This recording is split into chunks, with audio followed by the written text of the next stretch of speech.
we had this planned for weeks and weeks, but then yesterday when they were doing the FCF football playoffs, and they, based on who won and lost on Saturday, and then they had like a drawing and a thing, and they do the whole thing anyway. So Drake is playing North Dakota State on Saturday, but up at the Fargo Dome, so it'll be 72 degrees at game time inside the dome.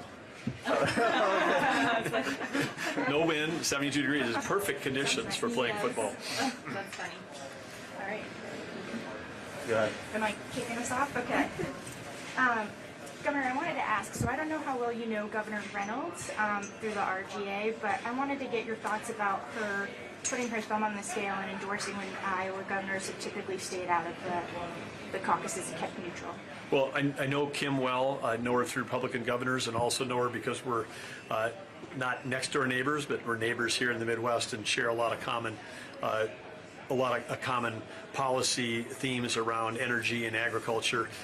So I have great respect for Governor Reynolds, big fan of hers, and I think that governors in their own state get to make their own choices about how they want to endorse or not endorse, and I respect all the other Republican governors and how they go about doing their business. So this is a choice that she made, and I'll leave it to you, you guys can ask her questions about why or when or the timing of all that stuff. But I'm like I said, I'm a big fan of Kim's.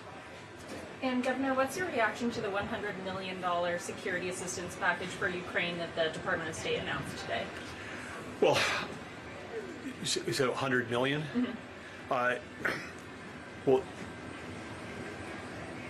I don't want to speak to your audience, but speak to all of you. You've all been so kind to come to all these events, but I think you know my views on this thing, which is we keep getting asked about the size of the dollars, for Ukraine, and it's not really about the dollars, whether it's 100 million or billions, whatever the number is. It's about what are we doing to help them win, as opposed to are we just prolonging a stalemate.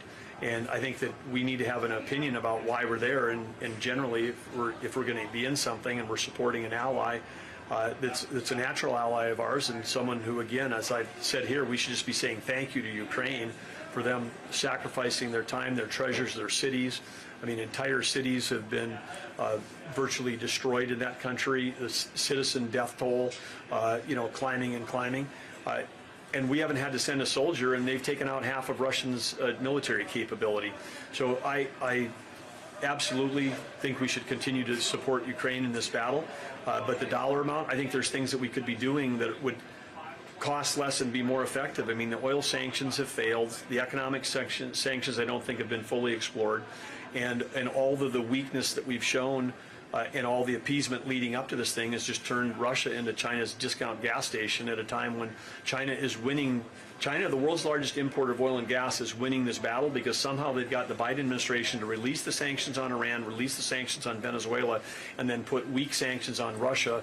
And so that China is winning a global energy war right now, and that war is as important as the actual battle that's going on the ground in Ukraine.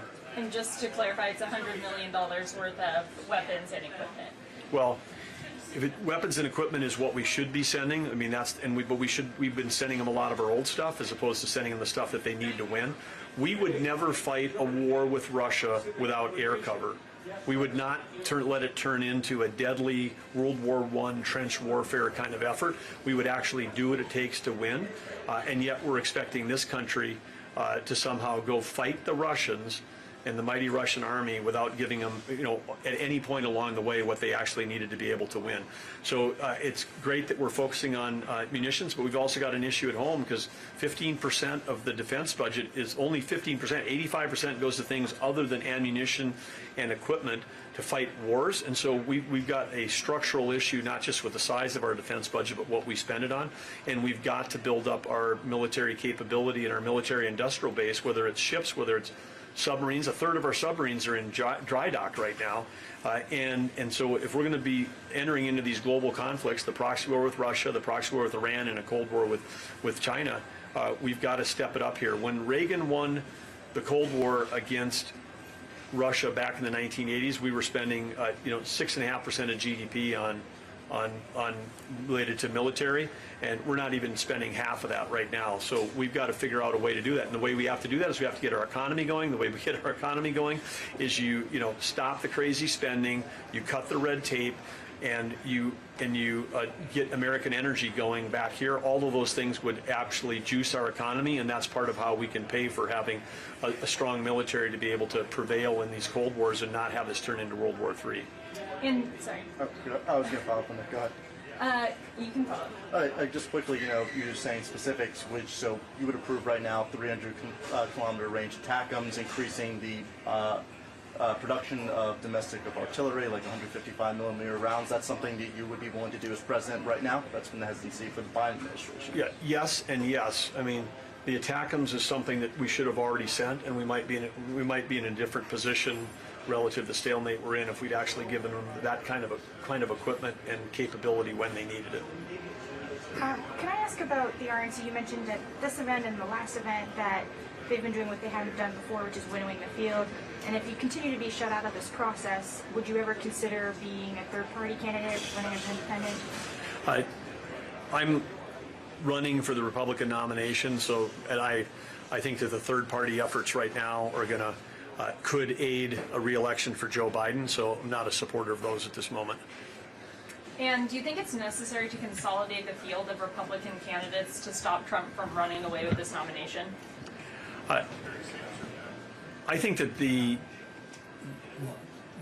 your question is framed around a theory which I don't believe in, because I believe that narrowing the field is the responsibility of the voters. So if people want to narrow the field, that's what the voters get to do, and they get to do it. The caucus goers in Iowa and the early states like New Hampshire, they're the ones that get to do that.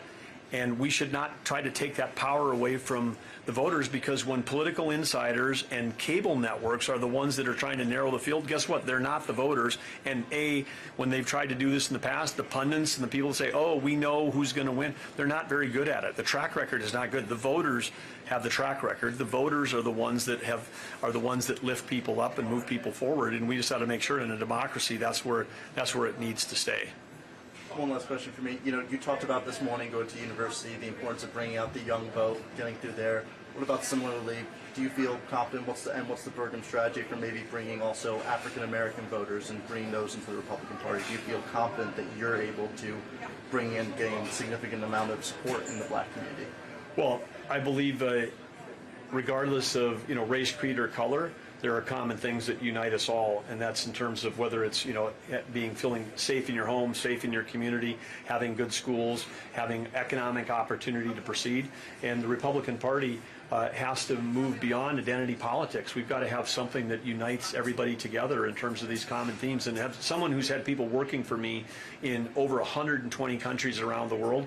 I understand what different race, different creed, different colors, different religions, different cultural backgrounds mean.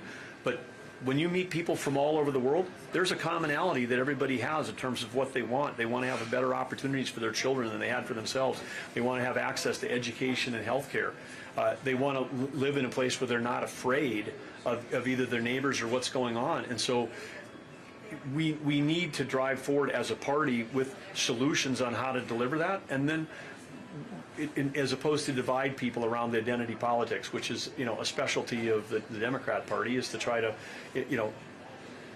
pick different voter groups by certain identity and then say, hey, we're for them, we're for them. No, there's common things that we're all for, and we've seen that in North Dakota. I mean, the reason why we're winning 70-40 in North Dakota is because we've got people who are voting for us because they know that we care deeply about all people, and they know that we're working on solutions for all people.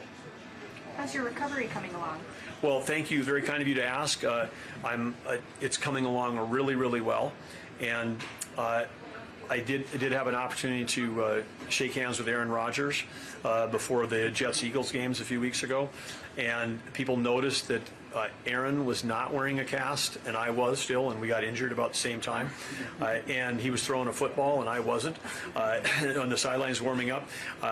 But then somebody said, wow, Aaron's like ahead of you. And I said, well, Aaron's not running a state, and he's not running for president.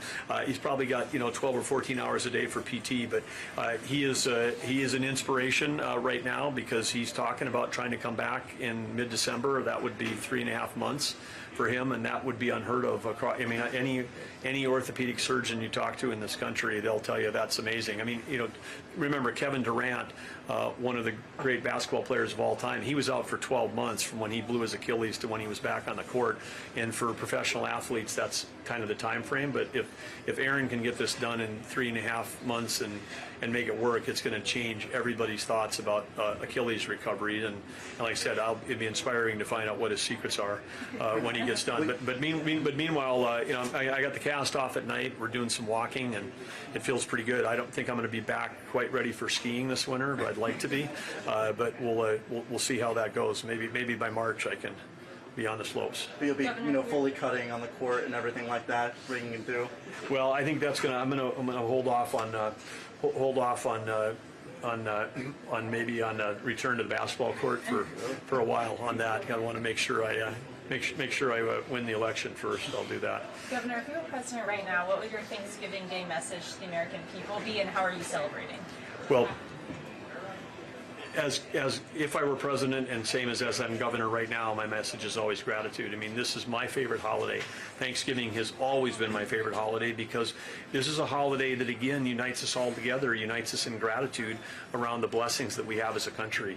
And what we have here, I mean, and our country doesn't have to be perfect to be exceptional, and we should be so grateful for even the basic rights that we have. I mean, what's going on right here, freedom of the press, freedom of speech, voters that get to decide and vote to elect their leaders as opposed to having, authoritarian dictatorships, that many people in the world get up and that's their life experience that they're experiencing. And so when I think about who our global competitors are, and I think about, someone who had people working for me in all these countries that didn't have the freedoms we have. There's just so much. If you're an American, I mean, gratitude has to start with our country and the opportunities we have, and so that's where it'll be. And then, celebrating as always is going to be, it's going to be small and quiet and with family, and we'll be, celebrating the blessings that we have, and certainly as governor of North Dakota, sharing that with the rest of the state, because we're blessed as a state in terms of the riches that we have, both in the people and the soil and the minerals that we have that helps feed and fuel the world. I mean, grateful that we have an opportunity to be such a positive force for the country and the world in what we do. Favorite Thanksgiving side? Well, there's a couple of things here, but my mother had this amazing mustard sauce that goes incredibly good with ham, and we were, people would say, "Oh, is it turkey or ham?" We were like a both thing because we'd have a little bit of ham and a little bit of turkey. But there was like a raisin sauce that my grandmother's recipe on a raisin sauce that goes really good on the turkey, and then there's this mustard sauce. So I guess I'm more about the sauces as the side and that, but nothing like a great sweet potato though. Also, I mean, with a lot of butter. I'm a big butter guy. I think the sweet potato is kind of a vehicle for the butter. North Dakota, right? What's that? A local North Dakota one, right? Yeah, of course, yes. Of course, right. Thanks, Governor. Okay, thank you. Happy Thanksgiving. Thanks for being here this week. Still get a picture of you? You guys are very patient. Yeah, thank you. Oh, no, that was interesting. I enjoyed it. Although I'm afraid that the media's message is going to be the governor's now on the sauce. Thanks for the headline. I appreciate it.